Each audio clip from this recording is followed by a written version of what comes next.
Okie dokie. So we have gone ahead and completed our double crochet foundation row. So mine's going to look a lot smaller than yours simply because I'm just doing this as a tutorial. So I have, and our repeat in this little cowl is an 8+2. So I have 26 stitches on there, and I'm going to show you what we're doing now. So first of all, counting is always an important thing. So when you finish it, you're going to count, and this first chain will count as a stitch.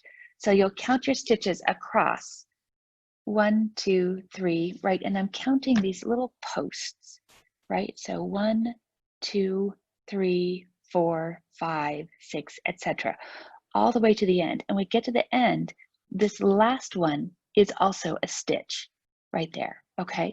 And remember, we said when we were working the foundation row, if we put our stuff down and came back to it, then the loop would be facing down and we would be working into our little table mesa. On the other hand, when we start our actual crocheting, we're going to flip that up so that we have our, we're going to be working into our crochet stitches along here. So what we're doing now is we're doing a post to post. So we're going to be going into the front post and the back post of your stitches. So I've gone ahead and chained 2. I'm going to ignore this first double crochet right here at the edge, and I'll do that on each row. And I'm going to do a front post. The front post means, and since I'm doing a double crochet, I'm going to, of course, yarn over before I go into the stitch. So the front post means when I'm done with it, it's going to poke out to the front. So to get it to poke out to the front, I actually have to put my crochet hook behind. So I'm just popping into that stitch from the right to the left, right into it, yarn over, and then I'm working behind that stitch, if that makes sense. So now I'm going to go ahead and come in and finish my double crochet. Okay. For my next one, I'm going to do a back post because I'm going every other. So I'm going to yarn over, and this time I need to come in from the back to the front, across the front of that stitch, that post, and back to the back. I find it easier to just bend my crochet so that I can just pop through that stitch. I flatten it out again, come through 2, come through 2, right? Just finishing my double crochet. Gonna yarn over. My next one's a front one. Easy peasy lemon squeezy. I'm just gonna pop right behind that post, boop, boop, boop, boop, boop, right? And double crochet around it. If this is really new to you, I do recommend just practicing this for a moment in worsted weight before you go to your fingering weight. I yarned over. I'm gonna come in from the back toward me, right? So the crochet hook is facing toward me. Go across that post, back to the back. I go ahead and bend my work, grab my yarn, flatten it out again, and work that double crochet. Okay, and so what you're seeing when you get that is you see this kind of cool pokey outy posts and hidey backy posts. I'm going to go ahead and work just a few more and come back and show you. Okay, so I've gone ahead and worked kind of toward the end, but I just wanted to show you a couple of troubleshooting things. So first of all, this is what it should look like. I mean, isn't that pretty? I just really love this this post-to-post look. And again, you know, I started out as a knitter, and so this reminds me in some ways of seed stitch, only a whole lot faster, where you get that really nice undulating movement in the fabric, and it's really cool.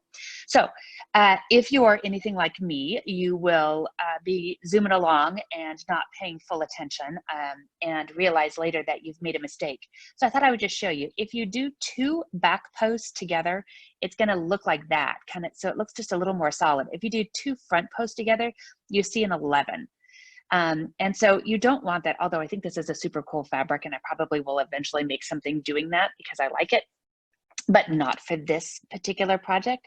So if you've done that, we're just going to rip out, and ripping out the back posts I find intriguing because sometimes it's a little challenging to figure out, who do you belong to? Do you belong to this stitch or that stitch? And so as you pull out, you'll see the yarn, right? I want you to look right there, really gently pulling out from that stitch. So I know that's the stitch that was just used, if that makes sense. So then I'm going to go ahead and save my loop. It's early and I've only had a cup of coffee. I'm going to save my loop and I'm going to say, okay, that one's a back one because it's a Heidi backy. So now I need to have a pokey outie. So I'm going to go ahead and do my front post so it pokes out toward me. I did my pokey outie, so now I need a Heidi backy. So I'm going to go ahead and do my back post. Come on, baby. There we go. Not quite. For those of you that are really great crocheters, I'm sure this is painful to watch me. So sorry. But if you're not, if you're new, which is who this is for, then we're doing just fine because we're friends. Okay, so I'm getting to the end. What I wanted to do was actually show you what the end looks like. So I'm going to do a little Heidi backy because we are going to utilize those very edge stitches or the chains from the previous rows, the case may be. Okay, so if my very last one was a Heidi backy, then into this chain, I need to work it as a front post. So I'm just going to come right in, grab it, and work it as a front post. If I needed to work it as a back post, I would come in the opposite direction, just like I always have, and come through. Okay, so front post, poke into the front. For the back post, you're going to come in from the back. Okay, poke in, finish, and then I'm going to double crochet. I'm sorry, chain two, forgive me. Turn my work, and then I'm going to look at this.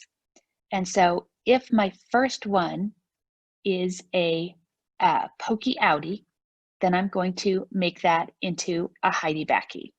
So I'm basically just working the stitch opposite of how you see it. So if it's hiding back there, I'm going to duck under, grab it,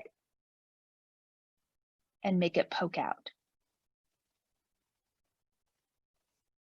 If it's already poking out, I'm going to make it hide to the back. And you're doing the same thing over and over again for quite a few rows. So you get pretty good at it. And it ends up being a really cool woven stitch like that. So I hope you enjoy this as much as I do. This is just one of the prettiest stitches I think I've seen. We're on a bigger needle, right? A bigger hook with smaller yarn in what you're making. And so you get a nice sort of lacy effect with this. This is a dense fabric. So on a worsted weight, my gosh, this would be like a beautiful blanket or something, a gorgeous warm scarf. But on the fingering weight and I think we're on an F hook, it's nice and kind of open. It's really quite lovely. So enjoy that. I hope that was helpful, and I will see you later for triangles.